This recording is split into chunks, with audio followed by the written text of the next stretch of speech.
Okay, so good morning. And so we started studying Lie algebras and Lie groups last lecture. And so we are working through an example to figure out what are the definitions which go into defining a Lie algebra. After this, we understand the properties of SON, the Lie algebra SON. We will be able to define what is meant by an algebra. Okay, so the first property which I mentioned yesterday was that it was a linear vector space, a real linear vector space. Why is that? Because if A1, A2, let's say these are all matrices, A3, A so on and so forth belong to SON, okay, just for the Lie algebra. And okay, then of course alpha A1, alpha 1 A1, alpha 2 A2 also belongs to SON, as long as for alpha 1, alpha 2 belongs to reals. That's why it's a real vector space. Okay, so alphas are the scalars and A's are the vectors. So now the question is, what is the dimension of SON as a linear vector space? Anybody? Okay, so remember, what is SON? It's a set of n by n antisymmetric real matrices. Or real antisymmetric. I think that's the correct way to write it in English. 3. It doesn't have any dependence on n. N into n minus 1 by 2. How do we see that? So just look at it this way. It has a bunch of zeros, and the only non-trivial elements are out in the upper. Because once you know the upper part of it, you can, by antisymmetry, you can fix this thing. So this would be like n square, which is a total number of entries in an arbitrary matrix. There are diagonal elements are 0, so we subtract them out. There are no freedom in that, and divide by 2 because you're overcounting. So that is this. Okay, so we can think of it as a vector space R into n minus 1 by 2. Okay, so so we can choose a basis. So this is the dimension of the vector space. So yeah, so this is thing. So for instance, we saw for so if you have a vector space, you can choose. So we found a basis for SO3. I mentioned this last time. I didn't call it a basis, so that was something like this, right? T1 was zeros in the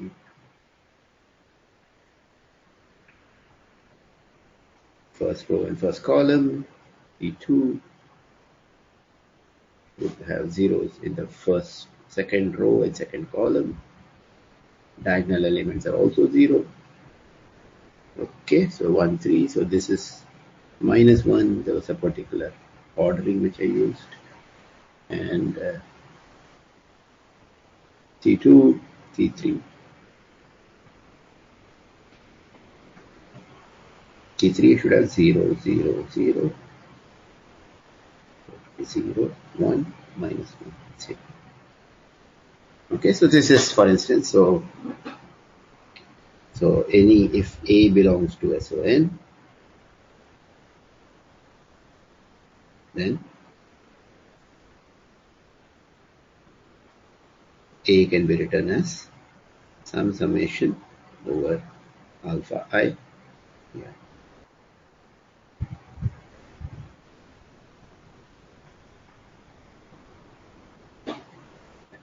A belongs to SO3, sorry. Right? This is what it means. Okay. So this is just standard things which you do with vector spaces. But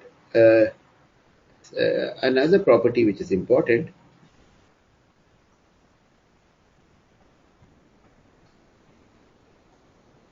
but not obvious property, an important but not obvious property is the following, which I'll motivate it first. Okay. So which it adds this is analog. Well, let's not do. I won't say anything about analog. Let's just say what the property is. Okay, suppose we want to multiply. You can multiply two matrices. So A1, A2, both are vectors in this linear vector space. They're antisymmetric. But if you try to ask, does A1 multiplied by A2, is it antisymmetric? We can check that. That's equal to, exchange the order. Okay. But A2 transpose is minus A2 and A1 transpose is minus A2. So this is just A2 dot A1. So it's neither, so this has no,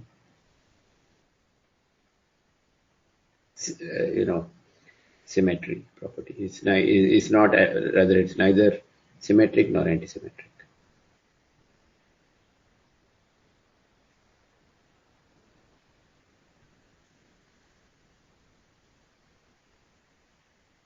Is that clear?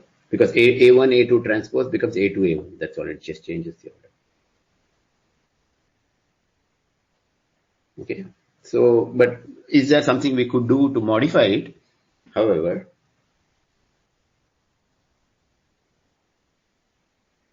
the commutator A1, A2, which is defined to be A1 dot A2 minus A2 dot A1 is antisymmetric. This is easy to check. From this above calculation itself will show it. Okay, so what we have, so this star means arbitrary elements, is an antisymmetric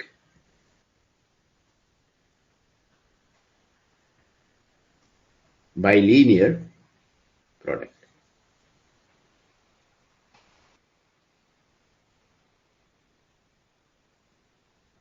Okay, so I have to explain first antisymmetric. What does that mean? It just says that A1, A2 is equal to minus A2, A1. Okay. Second property is that it is bilinear. So I should explain what one means by that. So it's alpha 1, A1, say alpha 2, A2. Okay, for this lecture, alpha 1, alpha 2 are real numbers, as I explained earlier. With A3 will be alpha 1, A1, A3 plus alpha 2, A2, A3. Okay. So these are antisymmetric and this is a bilinear. Okay, so it's linear in its argument. So because of antisymmetry, it suffices to write it's linear in the first argument. Bi refers to the fact that there are two arguments and it's linear in both the arguments. Okay, antisymmetry means it's also antisymmetry can be used to show that linearity in the first argument translates to linearity in the second argument. Is this point clear?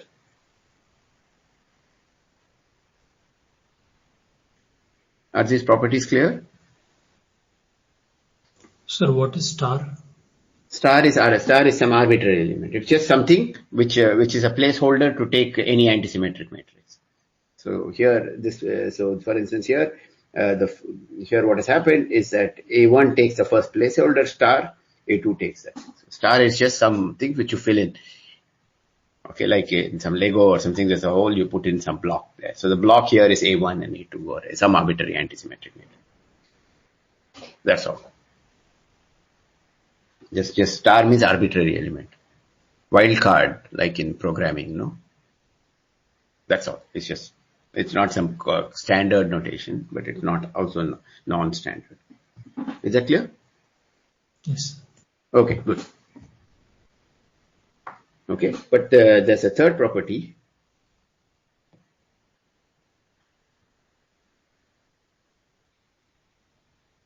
which you all know. It's the bilinear product.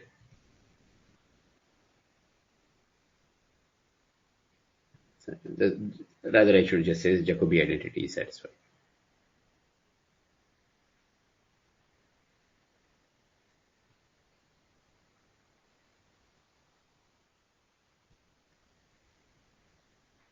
Okay, and what does that mean?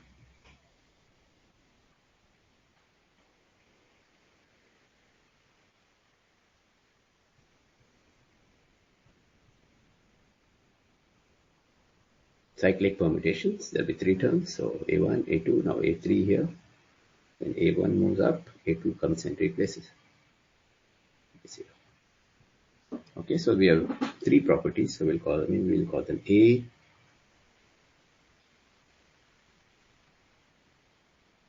B, and C. Okay, so just some definition. Okay, a bilinear product that satisfies A, B, and C is called a Lie bracket.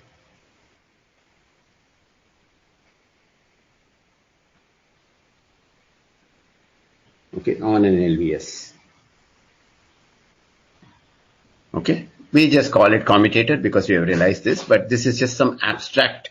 Mathematicians look at this. We started with commutators and it's easy to check, but what they will do is they'll turn it around and say, no, let's define something which takes two elements of some vector space and gives you another element of that vector space such that A, B, and C hold. A is antisymmetry, B is linearity, and C is Jacobi identity. That's it. These are the ingredients. Okay. So, okay. So definition, and once we make this definition, we'll have a second definition. A Lie algebra is a linear vector space equipped with a Lie bracket.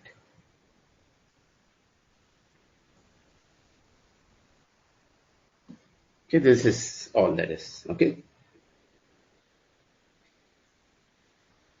So what is a Lie bracket? It's a bilinear thing which has these three properties A, B, and C, which we have just seen. Okay, so this is kind of so we see that. So what we have shown is that SON is a Lie algebra. Okay, with okay, so that's all. Okay. Now, so because so the thing is that now, so let's say A1 and A2 are two elements which belong to SO3. Say it could be SON. Let's say SON. Okay, and let T1, T2, up to T into how many will be that? N square minus N by 2 be a basis.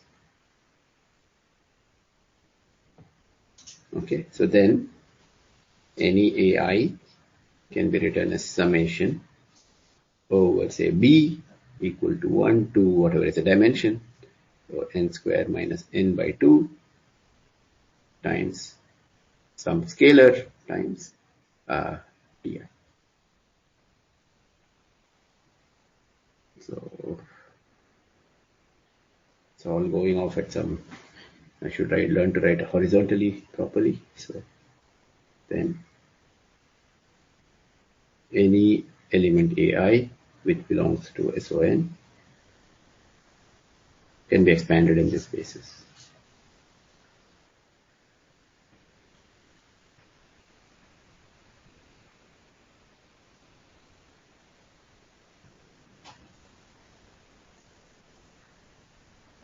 Okay, and this of course belongs to reals. So this, okay, so any element can be written this way. So in particular, we can evaluate the commutator or the Lie bracket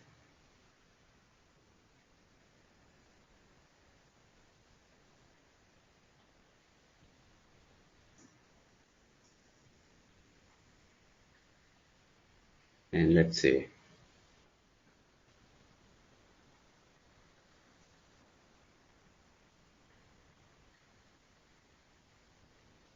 Okay, so these are the expansions of AI and AJ in this basis, so alpha IA.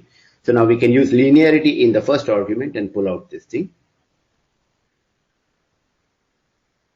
And I'm jumping one step. We can also use linearity in the second argument, and you can write it like this.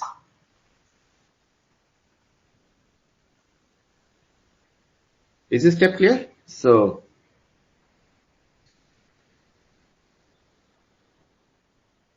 is this clear? So what we learn from this is that to implies to compute the Lie bracket of two arbitrary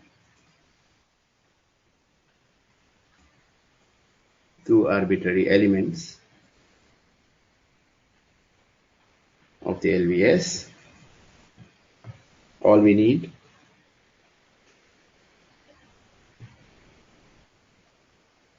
is the Lie bracket of the basis elements.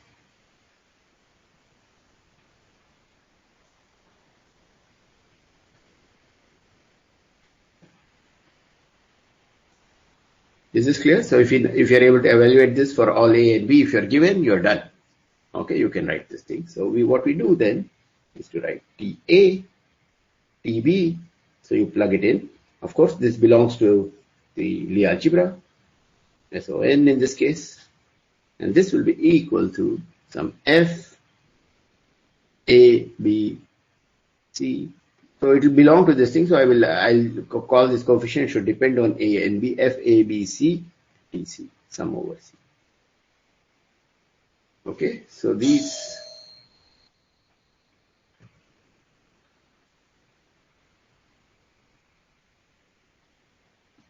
Okay, is this clear what I'm doing? I'm just saying that the commutator of TATB will be some element of SON and TC. So because T's give a basis, I can expand it. So there'll be this many coefficients. So this F here has a name. Of course, it depends on basis. It's called a structure constant.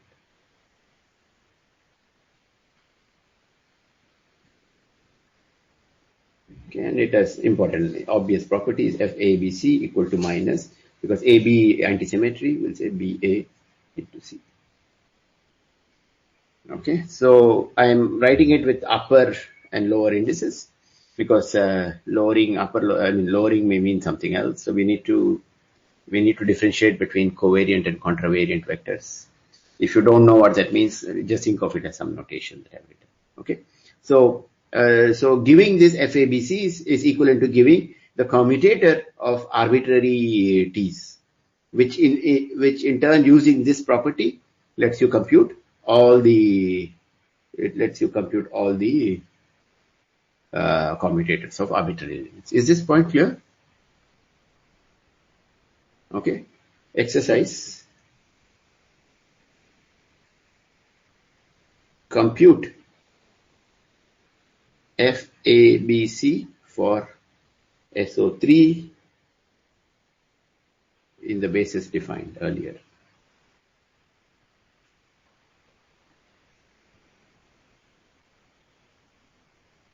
Okay, and observe, and I will just write something. FABC will be proportional to the Levi-Civita tensor.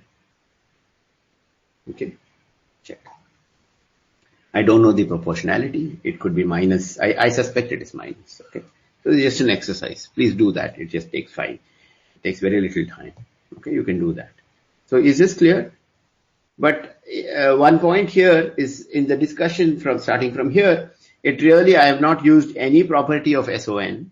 So you can see that this kind of computation goes through for any Lie algebra. So if you give me a Lie algebra, you can actually, you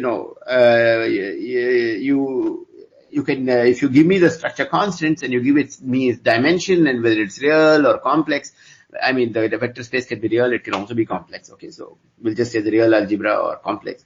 So it's more or less sufficient to give the structure constants and say what kind of Lie algebra it is. It completely defines it. Of course, the FABCs are basis dependent.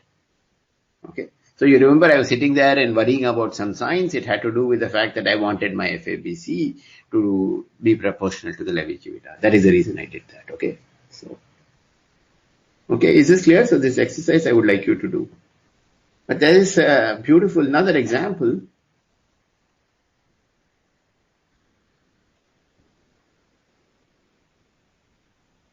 In something which you have already seen. Okay. So we have to give I'll give you a LVS. Okay, is what is a linear vector space? It is a space of functions on phase space.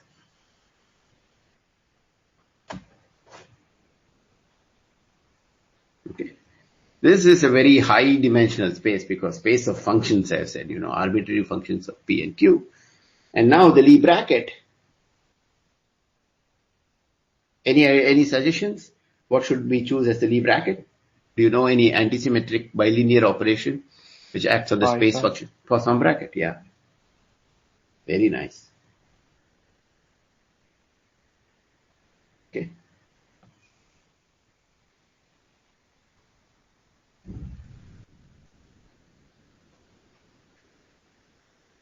This is what I say, mathematicians are amazing. Okay, so they can come up with these things, and we have seen these structures naturally come in physics, but we would never have thought of it as, oh yeah, it's Lie algebra. Okay, dimension is of course infinity in this case. It's infinite dimensional. Okay, so this is okay. So we'll give one more. So let's do yet another example. Again, this is something which we have seen. Okay, and so now I will give it a name.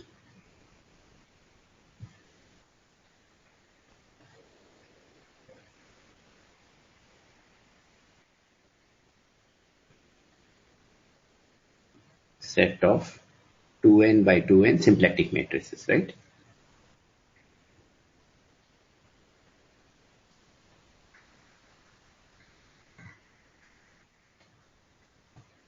Okay.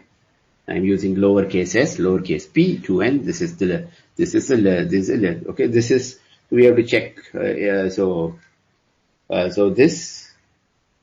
the set was defined. So if m belong m1, m2 belong to sp2n,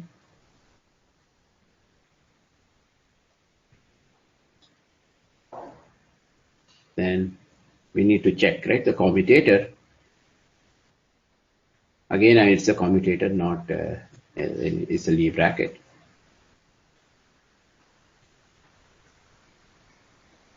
Okay, what I'm saying is that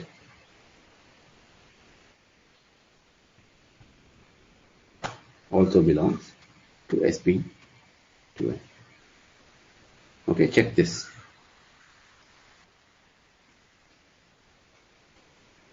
Okay, and so again, this is the Lie algebra. Okay, so this is the Lie algebra of. Okay, so what is the dimension?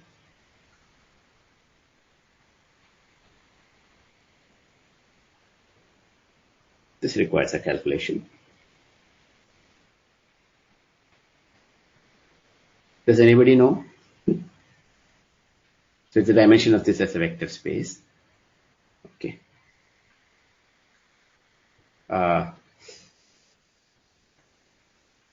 Oops. No. I have not defined. Have I defined this?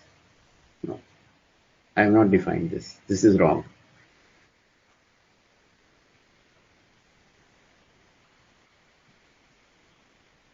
Sorry. I'm really sorry. I mixed up the group with this we have seen. We know it's a group. Capital sp2n. Okay. This is a group. This we have checked, no? Earlier. Okay, but it's a Lie group. So let us try to understand. So we'll use the exponentiation idea as before. So really sorry that I messed up. And then we can do that here. Okay, so if m belongs to sp2n, okay, then we know that m omega transpose equal to omega, right? This is what we are given. But what we want is to, so I want to say that m can be exponentiated. So it has to be m e power some other object. So let's write e power s. Okay.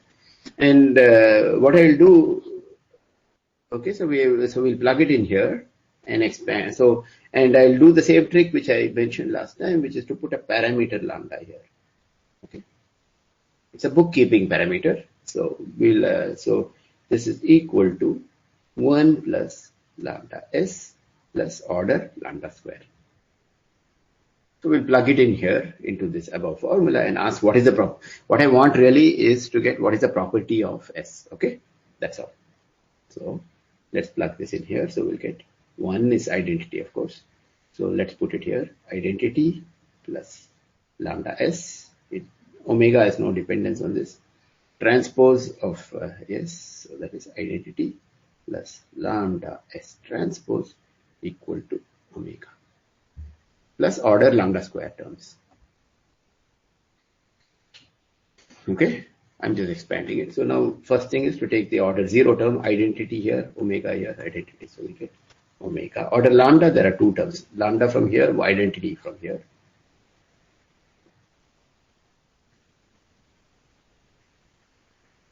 Then other one is identity from this side.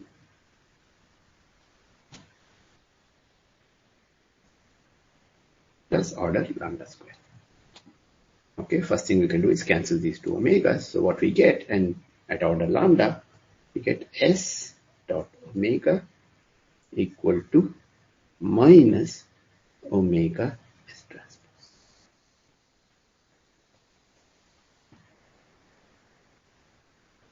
This is what we get. Okay. Now I have to make a claim. Okay. This condition implies that m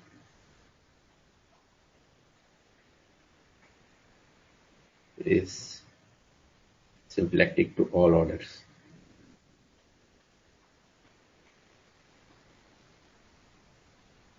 Okay, then I can set lambda equal to 1. So what I'm trying to say is that so my question to you is to go back and expand this to order lambda square and check that by using repeated use of this formula, you're able to show that those terms cancel. Is that clear? And so that's one simple way of understanding this is that S, when it goes through omega, it becomes S transpose and there is a minus sign. That's it. Okay. So, is this correct? M transpose. Yeah. Very good. Okay. So S is sum 2 by 2 matrix. So now I can define SP lowercase everything now. 2n is the set of matrices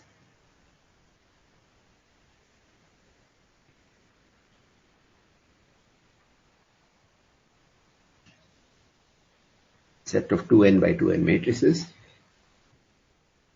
S such that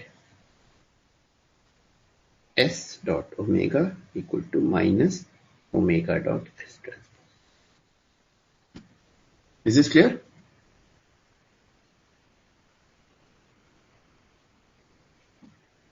Okay. So this is a property which I got by just asking that it hold to order lambda. Okay. So this is the Lie algebra.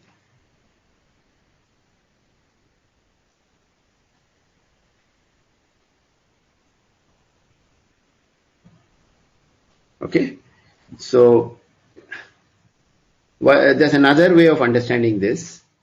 It says that S dot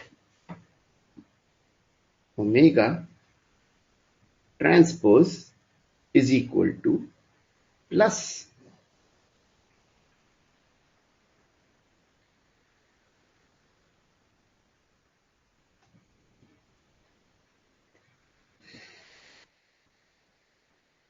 okay. How does that work? So let's see this. So this is nothing but omega dot S minus omega dot S transpose.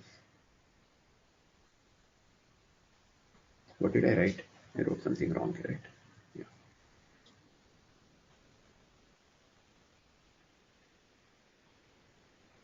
That's what it says. Right? If I just did this, I used the fact that omega is antisymmetric. Remember that? So omega transpose gives minus omega, and then I use this property here. It says minus omega is S. Okay. So what does it imply? It says that the matrix S dot omega is symmetric. Okay. In other words, the matrix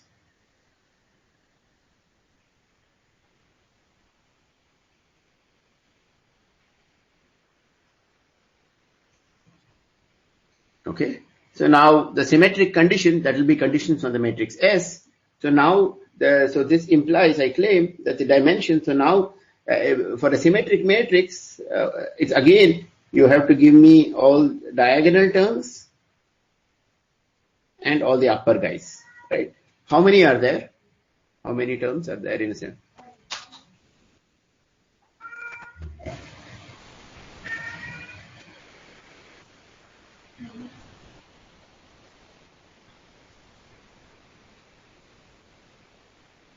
N square plus N by 2. So it is 2, just remember that's a 2, sorry, okay? It would be 2n whole square, right? So that will be a whole thing, plus, so that this thing, but then we'll put a plus 2n for the diagonal, so that we'll double count even the diagonal and divide it by 2. Okay, so that will become n into 2n. So it would be 2n into 2n plus 1 by 2 will be this. This is the dimension.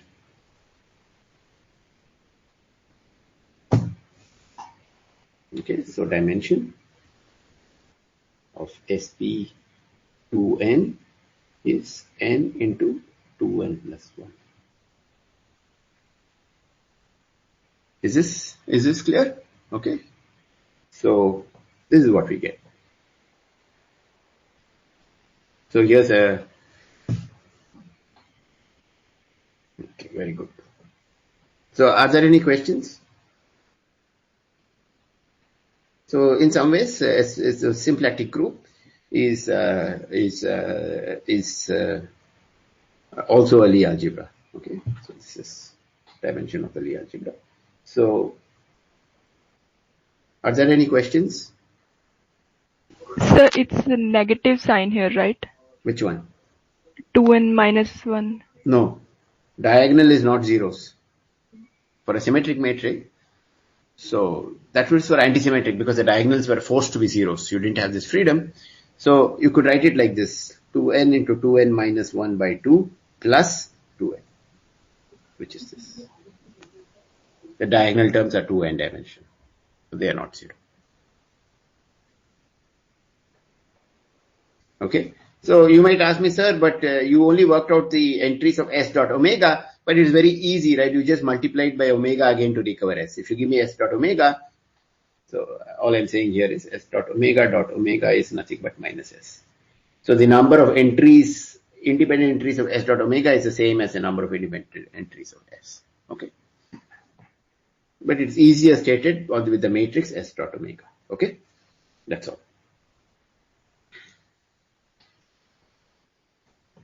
Any other questions or comments? So is my counting clear now? Hello, sir. Yes, go ahead.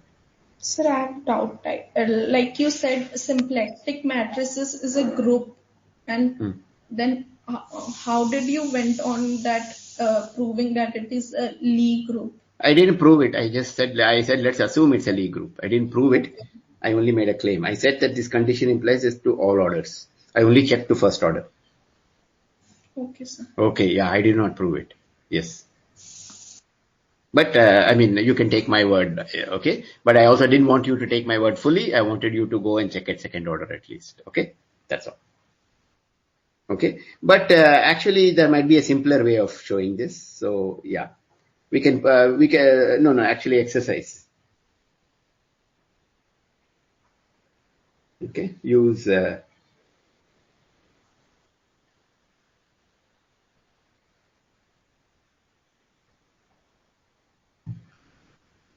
show that E2 is symplectic. Okay, using S omega being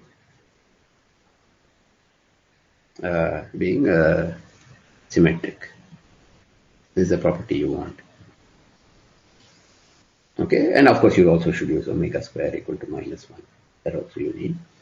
Okay, with that I think you can. So what we need to show is e power s omega e power s transpose equal to omega. We need to show this.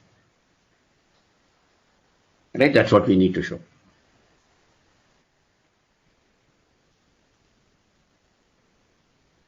So, sir, for proving any group to be Lie group, you have to write it as exponential of some matrix. Yeah, the Lie, yeah. So that's correct. That's what. Okay.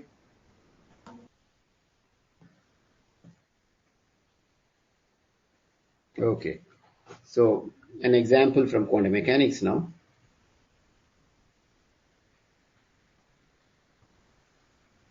Okay.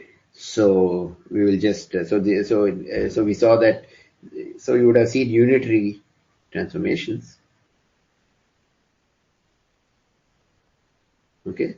These appear as norm. They preserve norm preserving in complex vector space. Norm preserving operations on complex linear vector spaces, right? Because that is what happens. Wave function is this thing. So for finite dimensional case, so we'll just define. Okay, let U be a n by n complex matrix.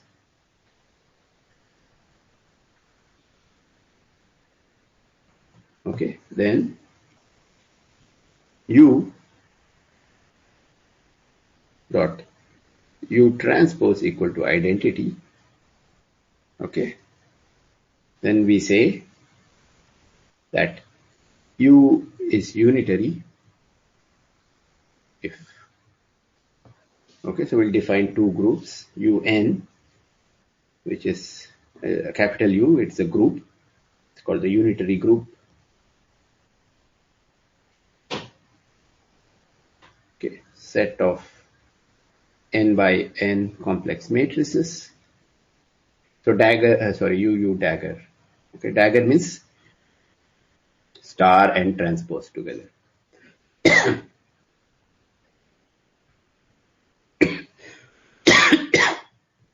Such that, okay, it's easy to check this is a group. Easy check, multiply them and show that. That's very easy. Okay. And SUN is a set of unitary matrices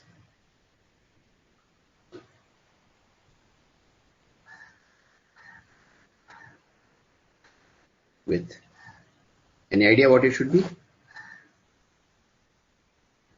Determinant equal to +1. Okay, S is always that. Okay, so now I'll just finish. I'll just make a last statement about this guy. Claim is that UN equal to exponential of little un, where little un equal to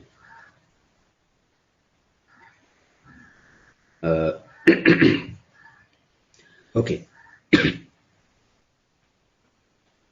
set of n by n skew Hermitian.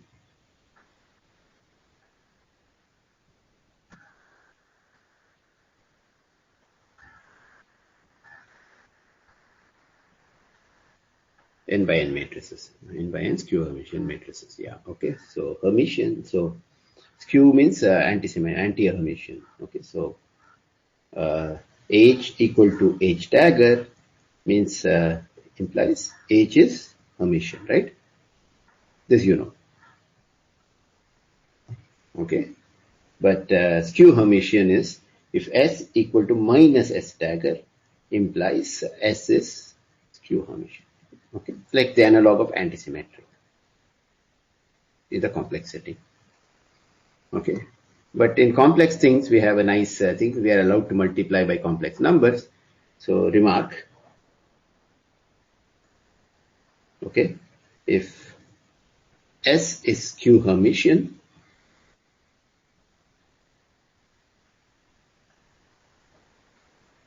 then I times S is Hermitian. How does that happen? Because I star is minus I, so that will get rid of. So you're absorbing this I and making it Hermitian. Okay. So in physics, what we do is we write UN not as the exponential of Hermitian matrices. Okay, of Hermitian matrices. In maths, UN equal to, so they'll put an I, okay, in physics, equal to exponential of Q Hermitian matrix.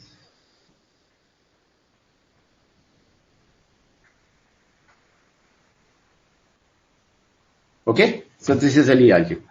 Okay, so we need to do what is the dimension.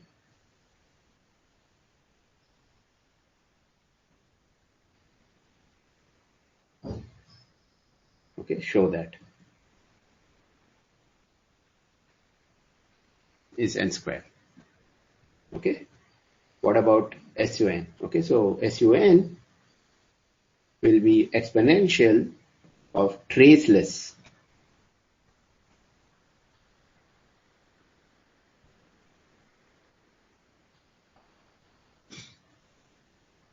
Okay, so traceless is one condition. So dimension of SUN is n square minus 1. Okay, I'm not proving this, but you can go back and you can just do the same thing that we did earlier. Okay, so what we have is so there are 3 classic Lie groups.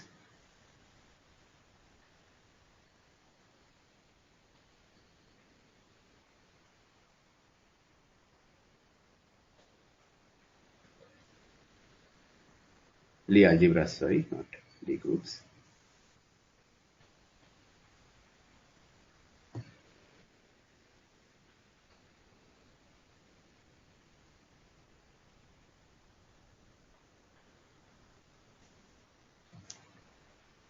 Okay.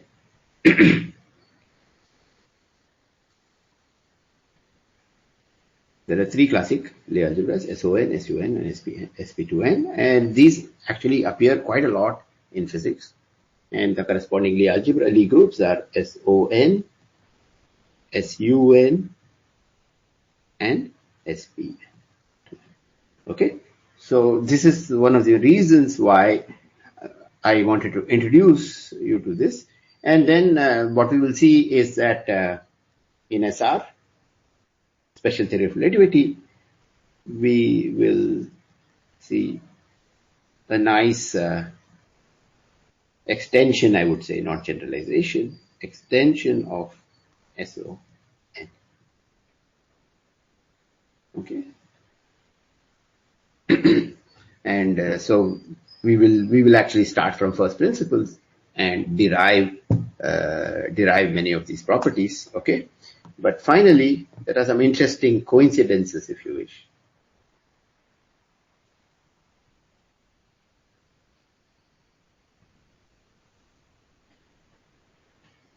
Okay, one of them, we have 3 Lie algebras, SO3, SU2, and SP2. Okay, they are isomorphic. The term is.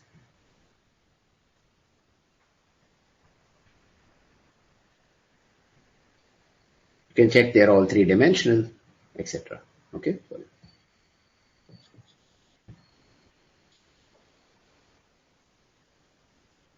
They're isomorphic, but the Lie algebras are different. Lie groups are distinct.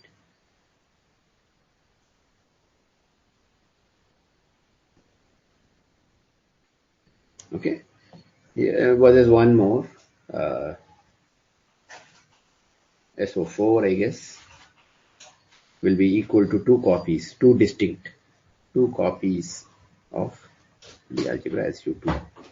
Okay, so this has dimension, so mathematically speaking, you write it as SU2 direct sum, SU2.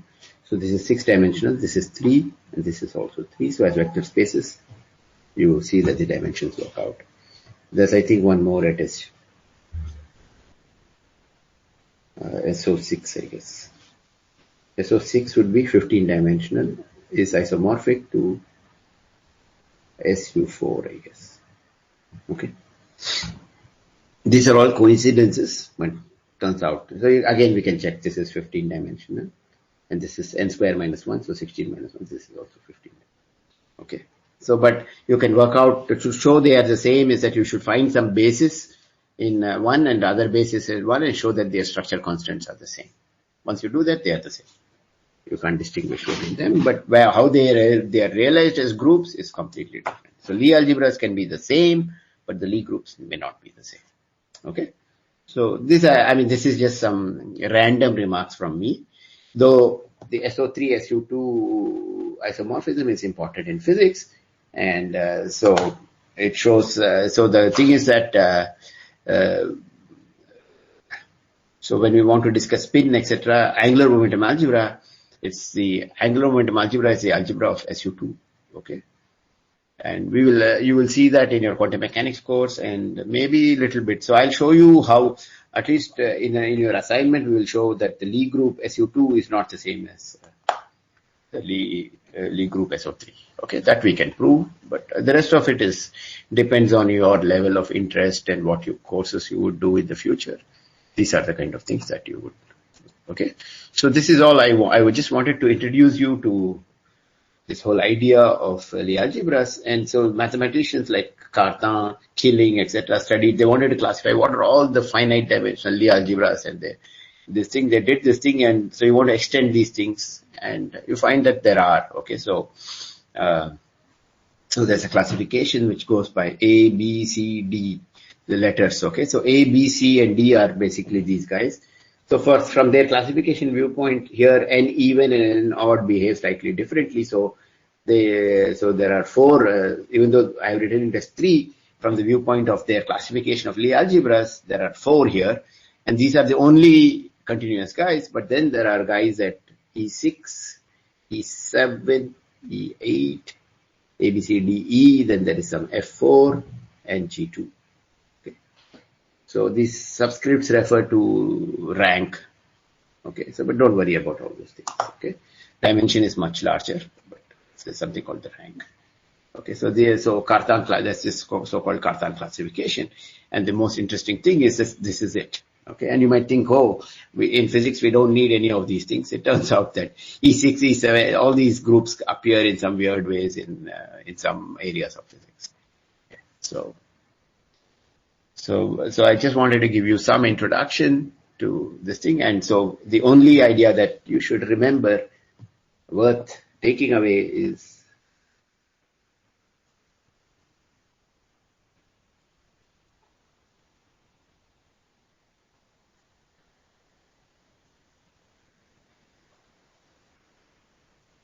okay. Hopefully this now has more meat on you. You know what a Lie algebra is. It's a linear vector space with a Lie bracket. Okay, and okay, so this is. I'll share some notes for you. One comment to finish is that associativity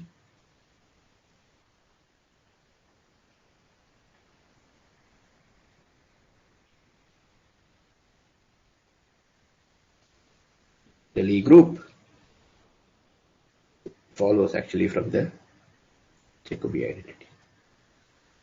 I'll show you how you prove, at least. Again, I will never be mathematically rigorous because I'm not a mathematician, neither are you. But I'll give you some flavor as to how this follows. Okay, I'll just check that. I'll at least verify, like I just did. For symplectic, I only verified for order lambda. I'll do the analogous things. Okay, so there'll be some BCH for like formula which we will use and show that If Jacobi identity holds, associativity works. It's necessary, but I won't prove the sufficient part. Okay. So I'm done here and the floor is open for questions.